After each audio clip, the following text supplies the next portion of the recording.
So I'll try and throw in random slides like this and spend 30 seconds talking about it, hopefully less than that.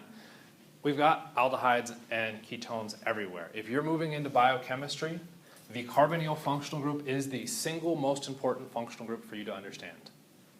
Okay? Because everything that happens in biochemistry comes back to the carbonyl functional group. Okay, so you really, really need to understand how it works and how it interacts with other things. Otherwise, you're doubling down on your memorization. Okay?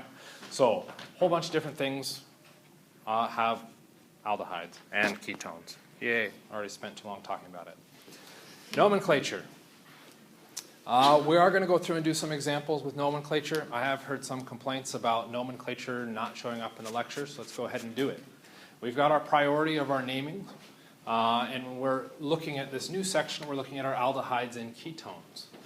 Okay, so what we're going to end up doing by looking at our little chart is we would name our base chain, and in our base chain we would always end with that E ending coming from alkenes, alkynes, or alkanes.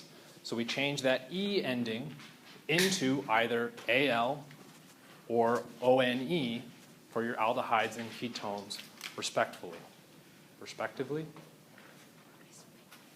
I think respectively.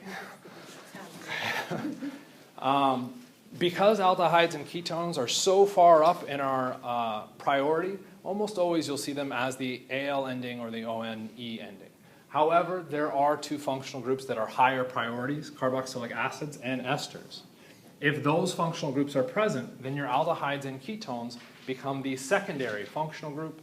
We can't use the end of the name abbreviation. We can't use the suffix abbreviation. So if there's a higher priority functional group, our aldehydes and ketones get referred to as oxos. Okay? I don't think we're looking at any examples like that for today's because we aren't looking at carboxylic acids yet. Okay? So if you aren't used to that format, what we're talking about is our primary name change following our dash, followed by our secondary name change in the parentheses if there's a higher priority functional group. Okay? So this one little table summarizes a lot of nomenclature within it.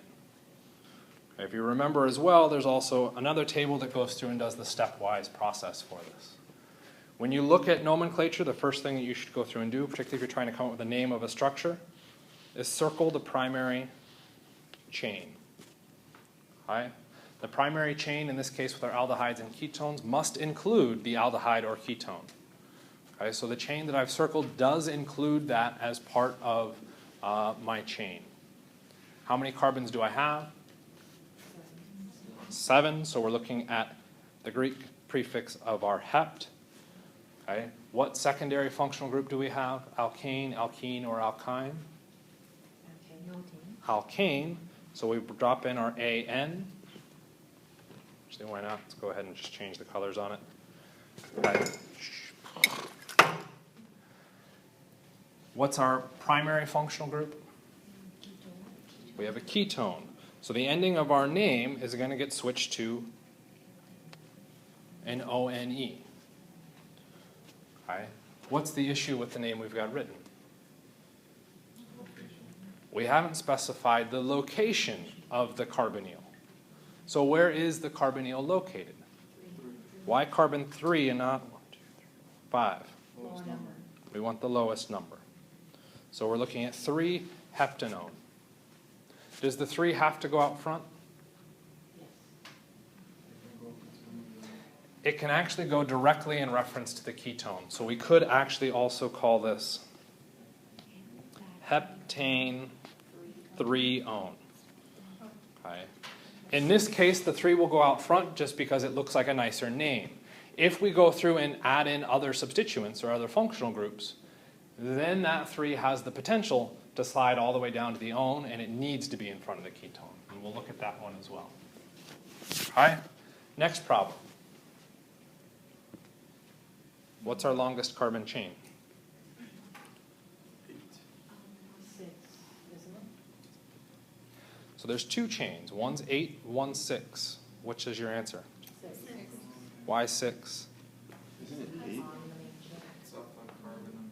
we have to circle our longest carbon chain that contains the highest priority functional group. The highest priority functional group is the aldehyde.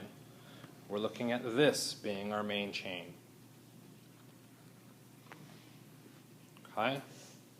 How many carbons in the main chain? 6, so we're looking at hex. What's our secondary functional group? Ane, ene, or ine? Ane. How do we name our aldehyde? Al for our al. Do we need to specify a 1? Okay. Our aldehydes, by definition, are going to be at the ends of a chain. Okay. They can't be anywhere in between because we have to have that hydrogen there. So if we just say Al, it's implied that it's at position 1. What if there's 2 aldehydes? Then you would specify. Then you'll have to specify. Okay. Not only would you have to specify, but you'll also add a di because there's 2 aldehydes. You'd end up with dial. Yes. Can you put the one if you just wanted to, or to be Yes and no. As far as I'm concerned, I don't care because you've added extra information that is correct. As far as the rules of nomenclature go, no. Okay. If it is unnecessary, you do not write it. Otherwise, you're technically wrong. Okay. So when it comes to nomenclature in sapling, if you were asked to write the name and you put 1, that's a problem. You'd get it wrong. Okay. I don't think I've ever seen the ACS test that specifically because it's such a, quite frankly, moronic rule. We aren't done with our name because we do have an uncircled section now from our main chain. Okay, so that is a substituent. What is the name of that substituent? How do you know it's propyl? We have 3 carbons. Where is that substituent located? Is it 2? Oh, it is 2. So we end up with 2 propyl hexanal. Okay, questions on that? Good. Your turn. Oh, again, our first structure, the lower left, we circle our primary functional group or our primary carbon chain. We've got 6 carbons, so we have a hex. As far as our secondary functional group, alkanes, alkenes, or alkynes, we're looking at an alkane. So we drop in the ane ending. But since we have a primary functional group, either our ketones or our aldehydes, we'll remove the E and replace it with the primary functional group name. So which takes priority, the aldehyde or the ketone? The aldehyde because it's higher up in this list. Okay, so we drop in the Al. We do, never mind, let's leave that alone. Do we have any other functional groups in here? Yes.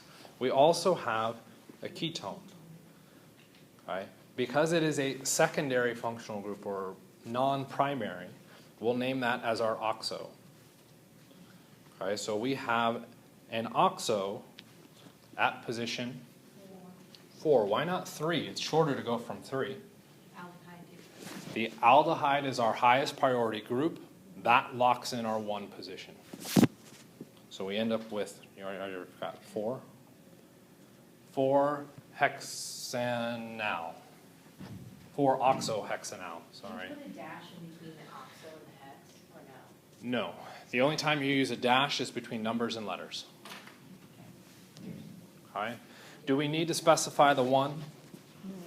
No, because there's only 1 aldehyde. We don't need to include that 1. Technically, you're wrong if you include it.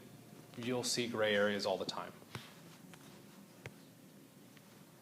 It's not named as a ketone because how do you name a ketone?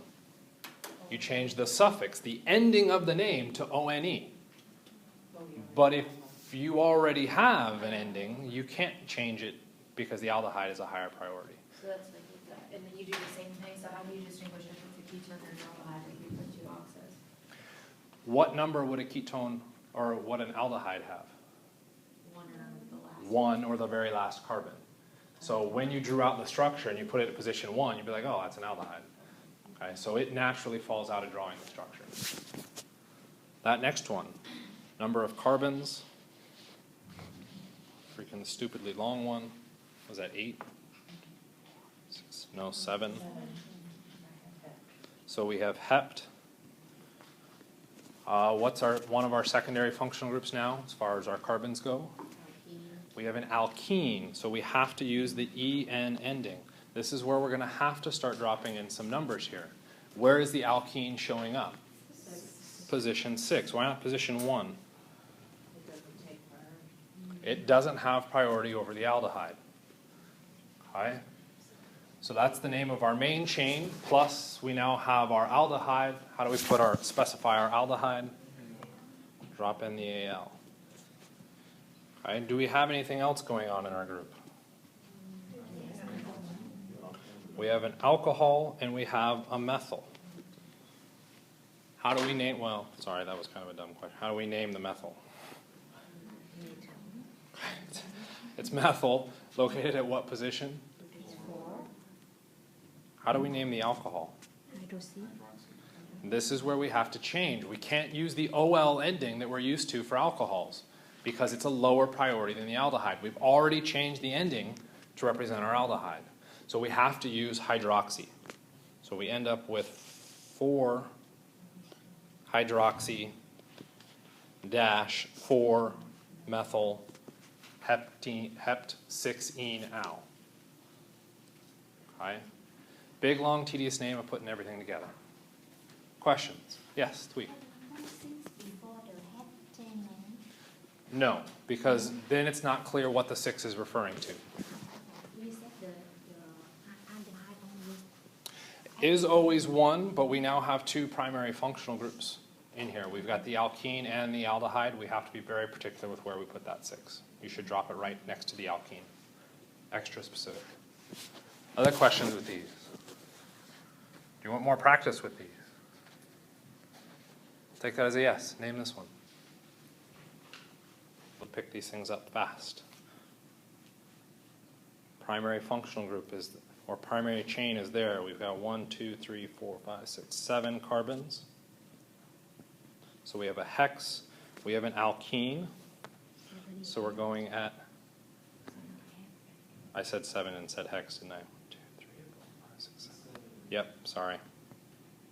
Thank you. Hept. Move to the ene. Where's the alkene located? At position 4. So we have a 4-ene Al for our aldehyde. What substituents do we have? We have a propyl and a hydroxy. Crap. The propyl is at position 3, and the hydroxy at 7. Put it all together, we get 7 hydroxy, 3 propyl, hept 4-ene al. Is that the official answer?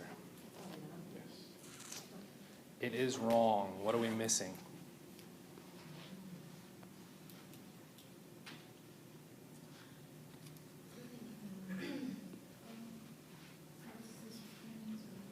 We have a trans double bond that must be specified in the name. Okay?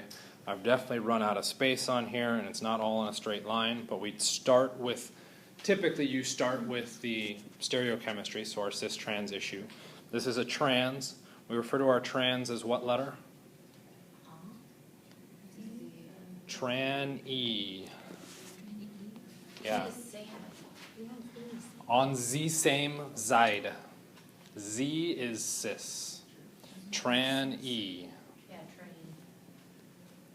I'm trying to not blur those words too much. Okay. Or opposite. I've heard that one too. What? Or opposite. Whatever works, whatever you can get to remember it. Where's that double bond located? At position 4. So it starts with 4E, 7 hydroxy. Let's drop in the dashes here. 7 hydroxy, 3 propyl, hept, 4-ene al. You not believe me? No, I'm looking up, none of those made sense at all. What do you mean none of those? So E is trans? E is trans. Okay, opposite. Which? those two are on opposite, meaning like of the double bond? or Yeah, double so if we bond? look at cutting our double bond in half parallel to the bond, they're on opposite The sides. primary group on that one is up, oh, okay. Okay. Got it? Kind of. Talk to me after class, we can go through a couple more examples. Yes? Officially, you would see parentheses show up there too. And the dash too? You would drop the dash. Yep. Drop the dash? Put the dash in, as in you do need the drop. Need the drop. Drop as in saying include. You need 4E dash 7 dash hydroxy dash 3 dash propyl hep dash 4 dash ene al. What's the 4 referring? Yeah. So you will duplicate. So when you're doing with stereochemistry, you always specify the stereochemistry. Say, at this position, this is the stereochemistry I've got. Then further in the name, you're now saying that's where the functional group is. Okay. It is a bit redundant. Do you want more examples? Are you guys good with this? I'll give you 3, 2, You can do one more. and there it is. There's your one more example. We'll give you. Okay, our main chain is bent in this case. We don't run through the straight chain. Okay, we have to include our primary functional groups. So we start with 8 carbons. So we've got the oct. What's our secondary functional group? An alkene, so it becomes octene. Okay. Brings in our next question. Where is the alkene located? 3. We're going to number from our hydroxy first because that's the first case where we encounter our first ketone. The other ketone would be at 3. So we're putting our ketone at our highest priority position. So we're looking at oct 3-ene. All right, then what?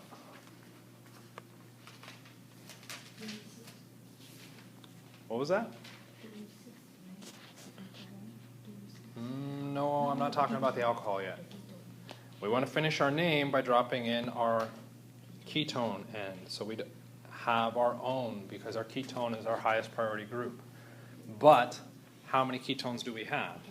2, so it becomes dione. Okay. Next issue. With the aldehyde, it either started or ended on our structure. As long as it starts on our structure, we didn't have to specify the number. Ketones, you will have to specify the number because it can happen on any one of those carbons. So we now need to label where those ketones showed up, which was location 2 and 6. Can you put those in front of the oct? We don't want to put them in front of the oct because then we don't know what they're referring to. Are they referring to the ene or are they referring to the one?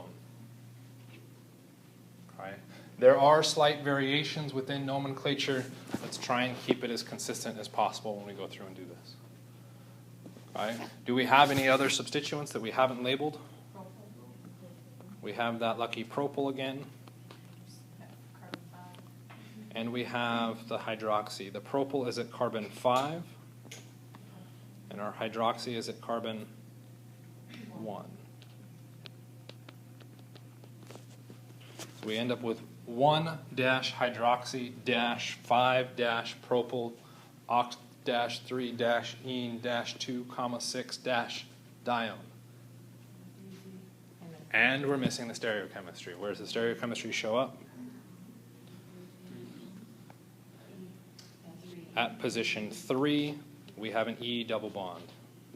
So I'm not going to go through and now repeat all that, but 3E, then ditto.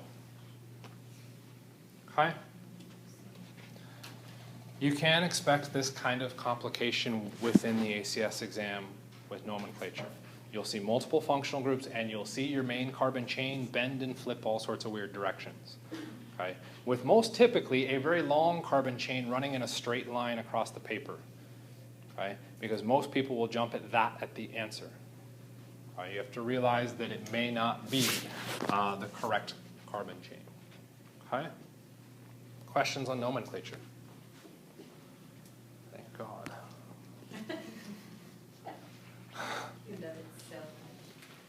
Carbonyl chemistry. So, we're now looking at the carbonyl functional group. So what we're going to try and do is keep it as simple as possible first. We will be going back and reviewing some of the stuff that we talked about already with our Hydrates and our Grignard reagents with slightly different carbonyl functional groups. But let's focus first on the chemistry associated with the carbonyl functional group. What do we see when we look at the carbonyl? Lone pairs. Lone pairs. Okay, I can agree with that. What are those lone pairs going to do? React. React. I like that. How will they react? Okay.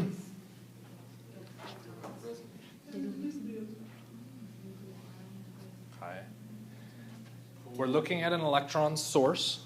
What species are electron sources? Typically the things that are negative. What things are negative? Nucleophiles and bases. Come on, pen. Is that oxygen predicted to act as a nucleophile? It's not a really good nucleophile at this point. It's already sharing its electrons with that carbon. Its hybridization has gone up, or sorry, gone down. It's now sp2 hybridized as opposed to the sp3, where we saw oxygens acting as nucleophiles before. So when we look at the reactivity of our ketone, they are actually pretty poor nucleophiles. We should say that's a very good thing. With alcohols, we had all possible chemistries. Just as we start off with our carbonyls, it's simplified. We don't have a nucleophile. It's kind of nice. At least I think it's kind of nice. Okay? It can still act as a base. Okay? So that oxygen is still a pretty good base, which means it can accept what? And in particular, don't tell me just hydrogen. Proton, so H+. Okay? What else do we see in this structure? The pi bond. Okay, so the pi bond's an interesting thing to circle. What do we see in the pi bond? Okay, it is a source of electrons. And we saw pi bonds show up before with alkenes, carbon-carbon double bonds. And in those cases, the alkene acted as a nucleophile. It shared electrons out with the rest with something else. Okay? Do we expect that in this case? No. Why is the pi bond in a carbonyl not expected to act as a source of electrons?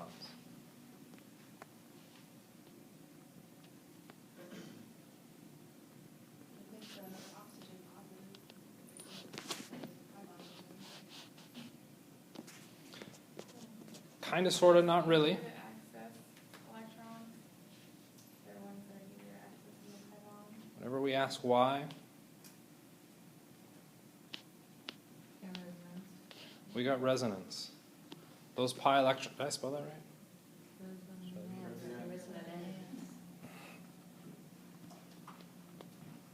That still doesn't look any better to me, but whatever.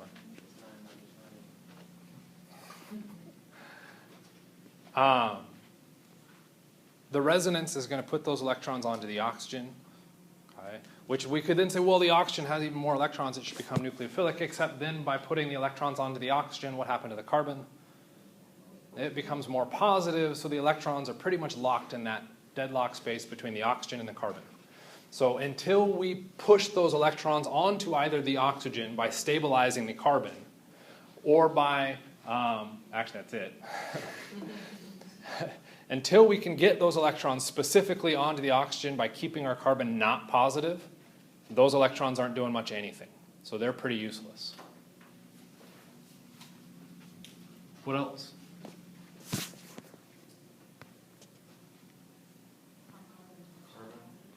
The carbon is partially positive. Which means what? It's a good electrophile. Right? We've looked at this chemistry already. When we reacted hydrides, that was H-.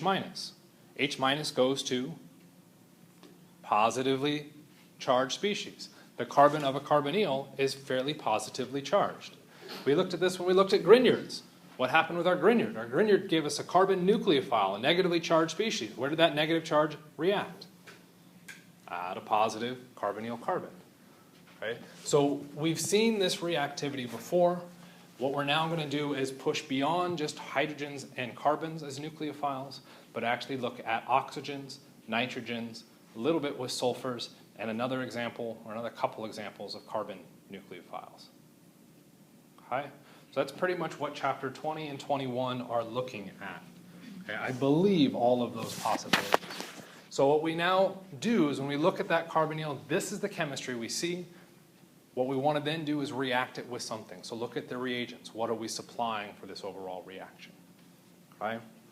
So there's our summary, which for some reason stepwise, of our nucleophiles. So we will go back to our hydride with sodium borohydride and our lithium aluminum hydride. We will talk more importantly again about our dibol, or sorry, for the first time about the dibol. We'll mention again Grignard reagents as our carbon nucleophile, acetylide as a carbon nucleophile, and cyanide. I didn't quite have drawing ability at the time of making these slides. That's why you don't see those triple bonds show up in there. Okay? But we are looking at our carbon in both of those cases acting as our nucleophile. One of the crazy new ones that we'll see with our carbon nucleophile is the Wittig reagent. It also generates a carbon nucleophile. Remember how I said carbon nucleophiles were really hard to make? Okay. Guess who won the Nobel Prize? Grignard did in 1912 when he created a carbon nucleophile. Guess who else won a Nobel Prize? Wittig. I don't remember when he did. I think in the 1960s. Okay, for generating a carbon nucleophile. So carbon nucleophiles are so rare that when we make them, people give them thousands or millions of dollars. Okay? So they're not easy to go through and make. As far as the order in which we would go through and discuss these, I went back and forth on trying to decide what I wanted to do with it, and I ultimately shuffled everything around, which I know bothers you, but sorry, I'm trying to put it in a way that I think makes a little bit more sense. What we will actually start with is our oxygen nucleophiles, looking at the acetals. Okay, mainly because we've already seen those when we talked about esters reacting with hydrides. Okay, we had a CH3 here. This went all the way down with our lithium aluminum hydride to what species? Anybody remember? Lithium aluminum hydride adds hydrogen, so we end up with the primary alcohols. Okay? That happened twice. Why did it happen twice? Well, one of the reasons why it happened twice was if we looked at that mechanism, after it happens once, we end up with this species. And then I said that species can go through and react again. Okay? Some of that has to do with the acetals, and actually I'm remembering it backwards. It's our chromic acid example. Okay? So our acetals are an important functional group. We need to understand something about them before we go back and start reviewing some of that. Okay? A lot of people have asked for summaries. Here you go. Here's a summary of carbon nucleophiles, oxygen nucleophiles, and nitrogen nucleophiles, all in one giant, massive, ugly-looking slide. And trust me, this one looks pretty in comparison to the next summary slide. Okay? Which will be in a couple weeks. Okay? So, oxygen nucleophiles. Before we even get into our oxygen nucleophiles, I want to do a little word association game. Okay? So what I'm going to do is advance to the next slide. A nice little word's going to pop up, and what you're going to do is write down what first comes to your mind. Which could be very sketchy, but let's see what happens. Related or what we actually like? That's what I'm trying to get at. What we'll see is what we get out of this. Okay, you guys ready? Here we go. First word that comes to mind.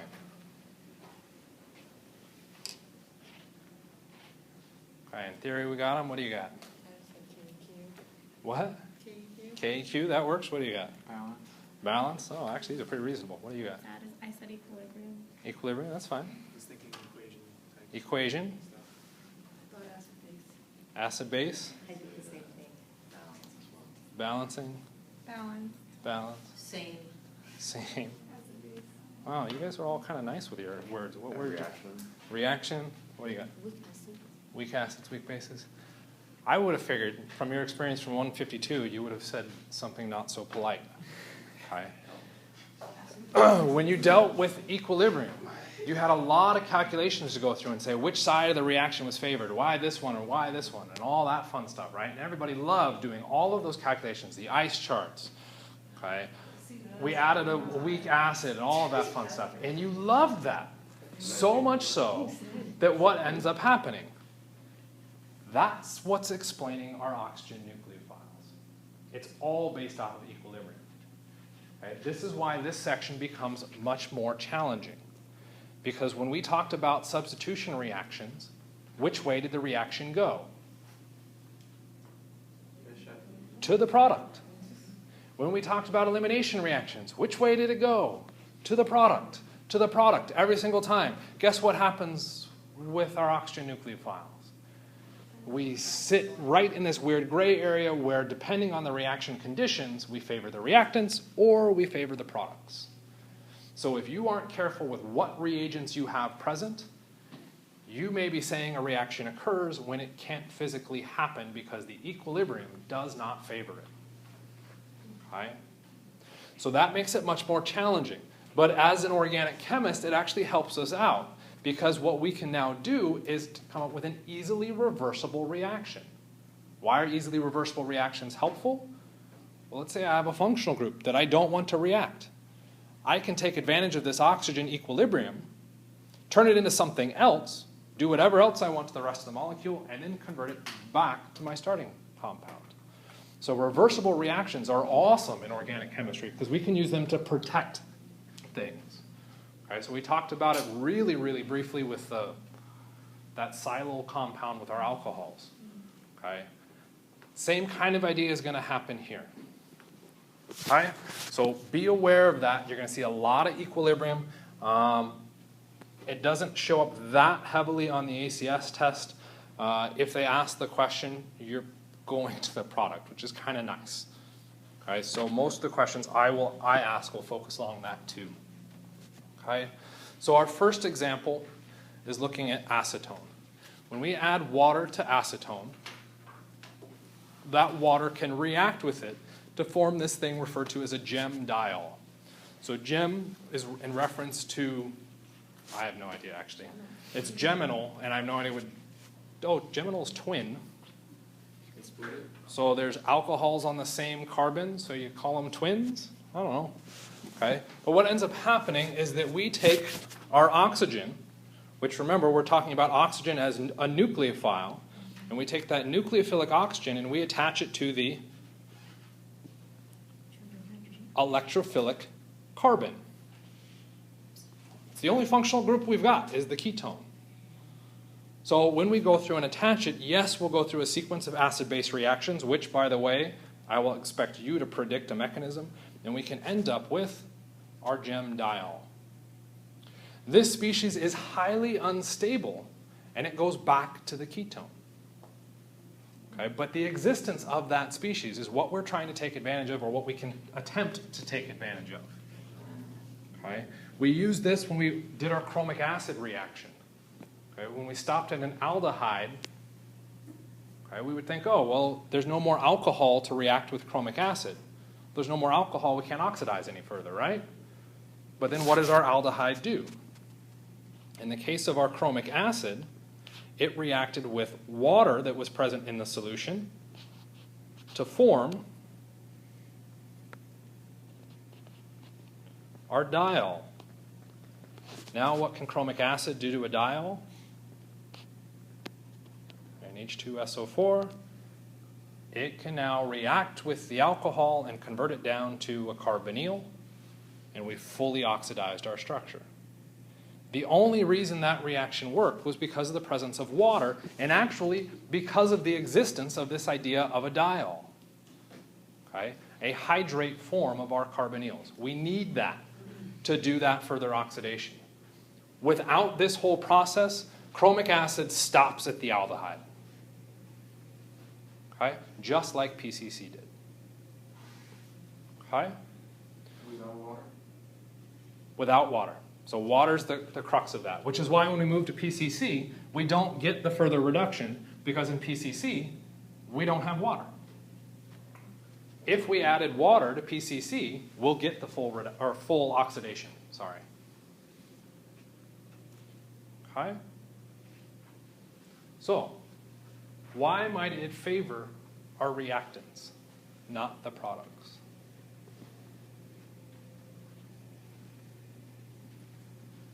It's kind of a hard question, and yes, this is really going to involve Well, isn't- everything you learned from 152. Don't you have excess water available, so aren't you going to protonate those alcohols and they're gonna be leaving groups?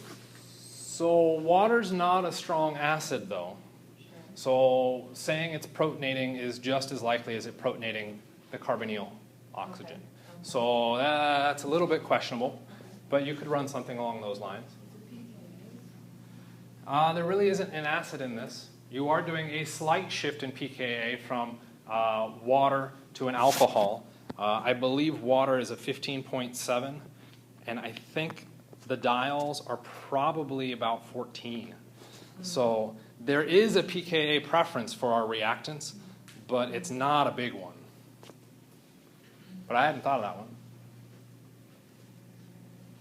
What was the question? Why is it favored? Why does it favor the reactants? So we got a pKa argument. The electron density on those two hydroxide? Not a bad idea. I like that idea too. We're seeing some budding of electron density between those. Equilibrium. Kind of comes back to equilibrium. Things that controlled equilibrium. Entropy. Which side of this reaction is favored based on entropy? The reactants. We have more molecules, which means more motion. That side is entropically favored. All of those fun terms from 152. Okay? So a lot of things are pushing us towards the carbonyl. Could we potentially change our carbonyl structure to get it to react? Good call. To get it to stay relatively reacted. It's still going to be in equilibrium. Couldn't you do a substitution of one of the carbon groups? Okay, I like what you're thinking. What are you suggesting? In here? Add something more reactive, What do you mean by more reactive? like a halide. Why would adding a halogen help out? Because it is much more reactive. Why? Because It's electronegative. Yeah, It's going to pull that electron density away from the carbon, making it more. more positive. That's full-on switching this out of our ketone aldehyde topic. Okay, so let's back off of that a little bit. You got the right idea, but let's back off of that a little bit. What if I switched it to an aldehyde? Oh, yeah, Would I expect that to react more to our products? yes. Why? Let me draw an aldehyde real quickly for you.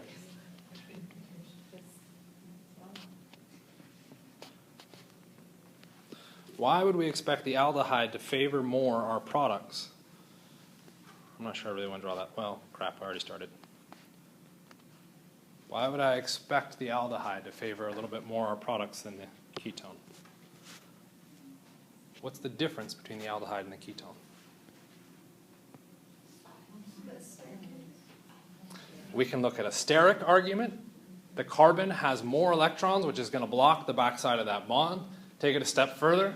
Carbon has more electrons, which can stabilize the positive charge of our electrophile, making it less likely to react with our nucleophile. If we shift to the aldehyde, hydrogen doesn't have that ability to stabilize. That carbon becomes much more positive. Okay, so what we can do is change our structure around a little bit. So if we switched all the way to formaldehyde, what happens? We see a massive favoring of the diol. Almost everything goes into the diol form. If we go to hexafluoroacetone, so this is almost what you were suggesting with putting in a halogen there. We're now putting the halogen one step further away. We also see that same favoring.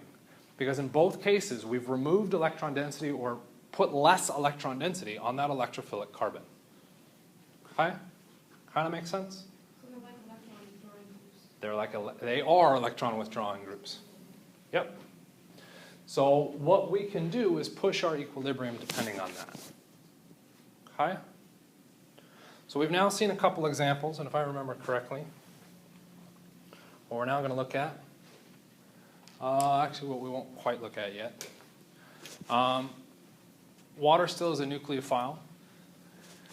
Is water generally strong or a weak nucleophile? It's weak. Could we somehow speed this reaction? So if we looked at our intermediates, our water can attack our carbonyl. You'll notice I'm not giving you mechanistic arrows. Okay? We can then deprotonate the water and protonate our carbonyl oxygen. We've got our diol. Okay? So can we somehow improve the rate of the reaction?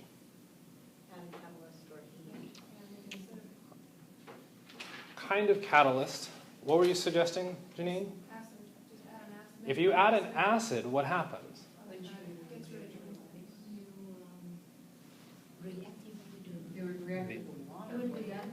It can react with the water, and this is an issue we run into with all of this, is we're looking at equilibriums all the way through. So pretty much anything and everything can happen, but which one of those anythings and everythings is productive towards our final answer? If we add an acid in this very first step, okay, for this to become productive, where does that acid need to react? Which oxygen? Of the carbonyl. Okay, which does what?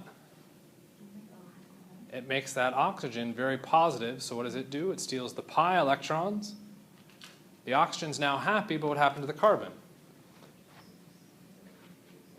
It needs electrons. It's formally positive. It's now super ready to react with the oxygen.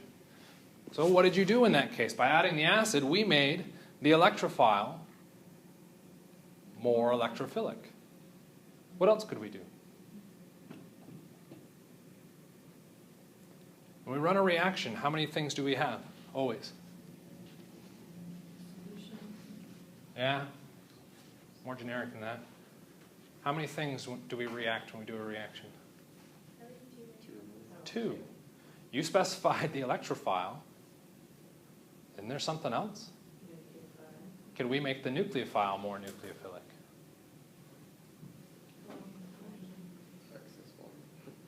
Excess water isn't changing the nucleophile, though. That's just putting in and pushing an equilibrium. If we make our nucleophile actually negative. So, here we go. Here's your choice. You get to speed up the mechanism or speed up the reaction by using a stronger nucleophile. Okay? You can swap any of these atoms around. You can remove atoms. You cannot add any atoms. Okay? So these are the only two things that you can work with here. You can remove atoms, but you cannot add atoms. Okay? Come up with a mechanism to get to that final product. How do we make H2O a stronger nucleophile? You get rid of a hydrogen, and we now have a strong nucleophile. What does that strong nucleophile then do? It's going to attack our carbonyl carbon, which now has too many bonds, can break a bond.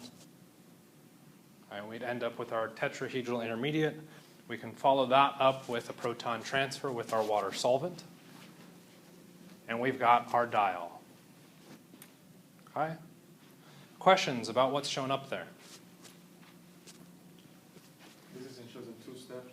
This is shown as 2 steps. It will have to go through 2 steps. Okay, you guys ready for the next one?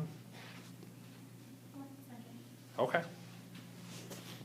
These slides are posted, or most of them. I think the order is shuffled all over the place.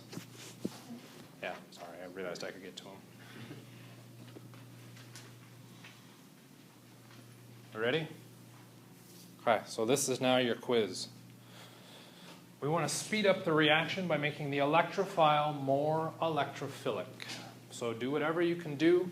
You can actually add atoms. I'll let you add atoms in this case. Be careful with what atoms you decide to choose. And we want to make our electrophile more electrophilic. Okay, so do whatever you can. is what electrons you use to activate your electrophiles. The whole point was making the electrophile more electrophilic. And how did we do that?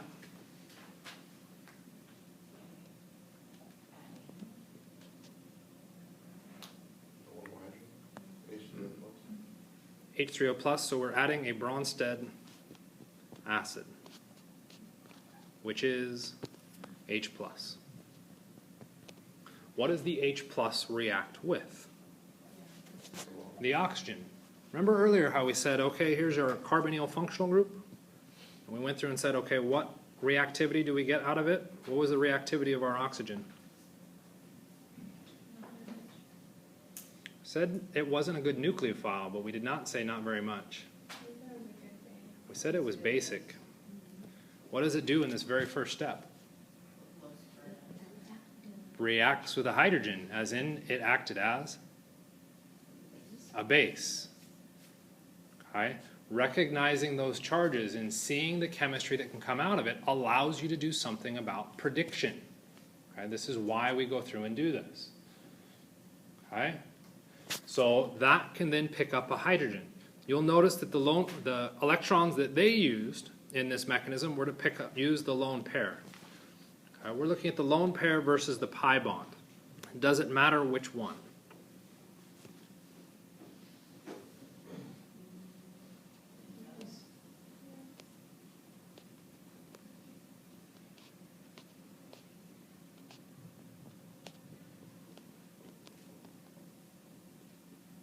I know that looks really ugly and tiny and,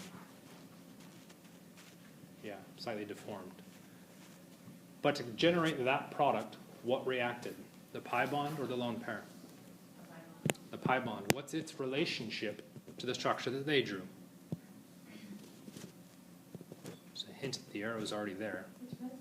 It's resonance, which means, is either answer wrong? No. Both answers are technically correct. Okay? As far as you deciding which one does the reaction, sapling will get a little bit particular about what electrons you go through and use. So if you use the lone pair and they tell you you're wrong, they're probably fishing for the pi bond. Okay? The issue comes down to you generate resonance. Okay? So your answer, regardless of which one you're doing, is technically correct. It's just a slightly different form of that resonance structure. Okay? The upper one is probably better. Why? Why is the top structure a better Lewis structure than the bottom?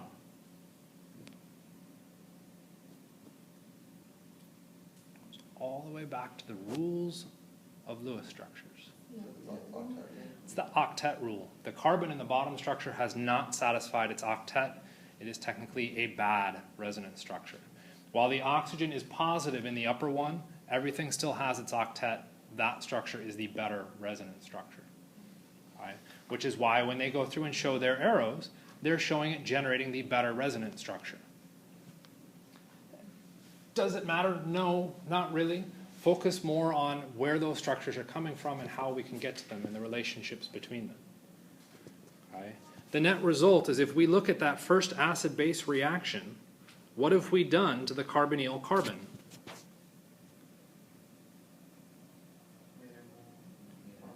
We have a structure that makes that carbon formally positive, which means it is now more electrophilic. With that increased electrophilicity, it can now react with a weaker nucleophile. So now water can come in and attack. Okay? You'll notice that it is not OH minus that attacks. Why not?